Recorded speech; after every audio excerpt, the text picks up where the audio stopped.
ساتھ بات کرنے کا موقع مل رہا ہے. So it is really honour to me and thank you so much doctor Noor madam کہ انہوں نے یہ پریویلیجڈ اپارچونیٹی مجھے یونیورسٹی میں پرووائڈ کی. So I was a part of this university اور I am very very very much happy کہ میں آج اتنی اسٹرینتھ دیکھ کے اور ایکول اسٹرینتھ دیکھ کے میل اور فیمیل کی یہ مجھے بہت زیادہ خوشی ہو رہی ہے. اور میں یوزلی سوشل ورک اور سوشیالوجی اس طرح کے سبجیکٹس ہوتے ہیں جس میں فیمیل زیادہ ہوتی ہیں اور میلس کم ہوتے ہیں. تو آج مجھے بڑی خوشی ہو رہی ہے کہ وہ جینڈر ایکولیٹی جو ہے نا وہ مجھے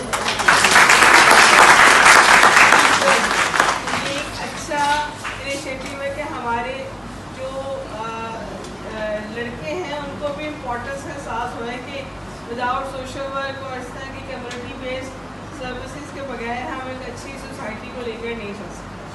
سو آج کے دن کے اگر ہم کانٹیکسٹ میں بات کریں تو mental health is very much important for every individual, either a student اور اے ٹیچر اور اے سروس پرووائڈر. سو آپ میں سے کچھ لوگ کل ٹیچر بنیں گے جا کے, کچھ لوگ سروس پرووائڈرز ہوں گے, کچھ لوگ کسی اور ایونیو آف دا لائف میں نکلیں گے. But every avenue of the life you need to have the most important thing which is your mental health.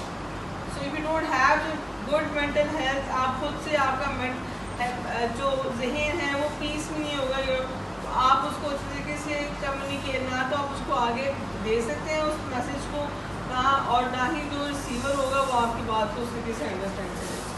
تو سب سے پہلے ہے کہ اپنی مینٹل ہیلتھ کے اوپر امپورٹنٹ اس پہ جائزہ لیں, خود کا جائزہ لیں. ہمارے یہاں پہ نا سب سے بڑا پرابلم یہ ہے کہ ہم لوگ اسٹگماٹائز کر دیتے ہیں. اگر ہم لوگ جیسے اگر کسی کو نزلہ زکام کھانسی بخار کچھ بھی ہے تو ہم اس پہ تو بہت پرائورٹی دیتے ہیں, لیکن اگر مینٹل ہیلتھ ایشوز ہیں تو اس کو ہم دبا دیتے ہیں کہ یہ تو جی کیا لوگ مجھے پاگل کہیں گے. حالانکہ ایسا بالکل بھی نہیں ہے. ہر انسان کے ساتھ مینٹل ہیلتھ ایشوز ہوتے ہیں, کچھ کے ساتھ کم ہوتے ہیں, کچھ کے ساتھ زیادہ ہوتے ہیں, اور ہم ان کم مینٹل ہیلتھ ایشوز کو بڑھا دیتے ہیں جب ہم اس کو کیٹر نہیں کرتے اس ٹائم پر. تو میرا خیال ہے کہ مینٹل ہیلتھ کو بہت آپ نے اپنی فرسٹ اینڈ فارموسٹ پرائورٹی پر رکھنا ہے, بالکل ویسے جیسے اپنی فزیکل ہیلتھ کو رکھا ہوا. So mental health is more important than the physical health. ایک بات تو یہ, دوسری جو میرا اپنا کور جو ہے کہ آپ یوتھ ایمبیسڈرس ہیں. ابھی آپ لوگوں نے آگے ڈفرینٹ ڈپارٹمنٹ میں جا کے کام کرنا ہے, کچھ ڈیولپمنٹ سیکٹر میں جائیں گے, کچھ گورنمنٹ سیکٹر میں جائیں گے. تو ایڈکشن کا بہت برا حال ہے. آپ لوگوں میں اندازہ ہے, آپ لوگ یونیورسٹی میں ہیں, آپ سب کو بوائز کو تو اندازہ ہوگا کہ ایڈکشن جو ہے نا وہ ایک بہت بڑا المیہ بن گیا ہمارا. اسٹگما تو نہیں کہوں گی, ایک بہت بڑا المیہ بن گیا, ایک سوشل پرابلم ہو گئی. پرابلم سے بھی بڑا شاید ہم ایپیڈیمک بولنا چاہیے. ہم لوگ کہتے تھے کووڈ ایک ایپیڈیمک ہے, کووڈ سے بچنا چاہیے. میرا خیال ہے کہ ایڈکشن کووڈ سے بھی بڑا ایپیڈیمک ہے. جیسے ہمارے بچوں کے بچے اور یوتھ ہمارا جو ہے آلموسٹ سارے کا سارا جو ہے وہ مطلب موسٹ آف دا ہاف جو ہے وہ لے لیا. تو آپ لوگ امبیسڈرز ہیں, آپ لوگ اپنے ساتھ جو بھی آپ کے فرینڈس ہیں یا جو بھی آپ کا سرکل ہے, ایک تو اس چیز کو نو کہیں. جیسے ڈاکٹر نور نے اپنی سوسائٹی میں بہت کام کیا ہے, انہوں نے وہاں پہ کوئی ٹبیکو فری انوائرمنٹ ہے, بہت سارا ان کا کام ہے, بہت ایفرٹس ہیں ماشاء سے, بہت اچھی کنیکٹ فاؤنڈیشن کی ایفرٹس ہیں.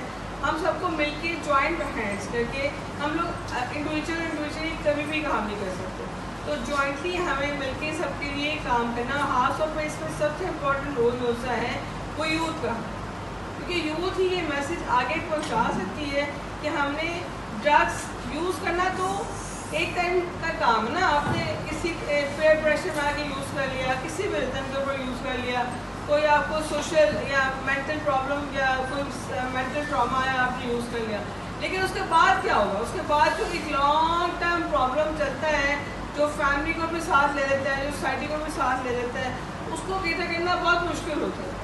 سو اسی لیے میں کہتی ہوں کہ پہلے جب آپ کو لگ رہا ہے کہ کوئی آپ کا ساتھی یا کوئی اس طرح کا انسان جو آپ کے ساتھ ہے, یا آپ خود اس پرابلم میں پھنس رہے ہیں, تو آپ کو کسی پروفیشنل کی ہیلپ ضرور لینی چاہیے. یہ آپ کی مینٹل ہیلتھ کے لیے بہت ضروری ہے, اور میرا یہی بس آپ لوگوں کے لیے میسیج ہے.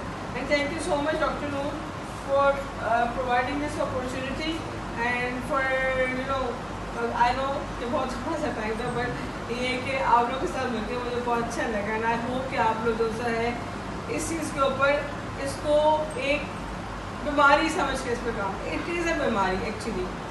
ایڈکشن از اے بیماری, ایڈکشن از اے ڈیزیز. یہ کوئی کریکٹر ڈیفیکٹ نہیں ہے. اس کو بیماری سمجھ کے بالکل ویسے جیسے ہم کووڈ کے ٹائم پہ سب اکٹھے ہو گئے تھے نا, اسی طریقے سے ہمیں سبسٹینس یوز ڈسارڈر کو ختم کرنے کے لیے اکٹھا ہونا پڑے گا. ہمیں یہ نہیں کرنا کہ یار یہ تو چرچ ہے, چلو کوئی بات نہیں, ایک سگریٹ ملا ہے, کچھ بھی ہوا, اسموکنگ ہے تو کچھ نہیں ہوتا. لیکن یہی چیزیں آگے جا کے بڑی چیزوں کو پرابلم میں لاتی ہیں, اور پھر ساری کی ساری فیملی ڈسٹرب ہوتی ہیں. میرے پاس ایسے ایسے کیس آتے ہیں کہ میں بہت اسٹرانگ لیڈی ہوں, لیکن اس کے باوجود میرا دل روتا ہے دیکھ کے کہ ایک ہی فیملی کے اندر ہے, باپ بھی نشہ کر رہا ہے, بچے دونوں بیٹے دونوں نشہ کر رہے ہیں, اور ایک کسی کی ڈیتھ ہو چکی ہے. بہت ہی برا ہے. اور پھر اس کے بعد لیڈنگ ٹوورڈز دا وائرسز جو آپ کو پتہ ہے HIV اور ہیپیٹائٹس B ہے, جو کہ جس کا کوئی علاج ہی نہیں ہے. تو اس لیے اپنے سراؤنڈنگس کو, خود کو ان سب جو ہے مشکلات سے بچانے کے لیے آپ لوگوں کا فرض بنتا ہے کہ آپ لوگ اس کے اندر اپنا جو ہے حصہ ڈالیں. اور حصہ ڈالنے کے لیے آپ ڈاکٹر نور سے یا کسی بھی پروفیشنل سے یا اپنے ٹیچر سے گائیڈنس سیکھ کر سکیں. تھینک یو سو مچ. جیسے آج کے دن کے حوالے سے ہم نے کہا ہے کہ ابھی کہ انڈیویجولس نے تو آپ نے دیکھنا ہے, لیکن آپ اسٹوڈنٹس ہیں تو ایک لائن میں ہمیشہ ود ان گروپس اور ود ان فرینڈس کنٹینیو چل کر یار اچھی بات ہے, لیکن اس چل کر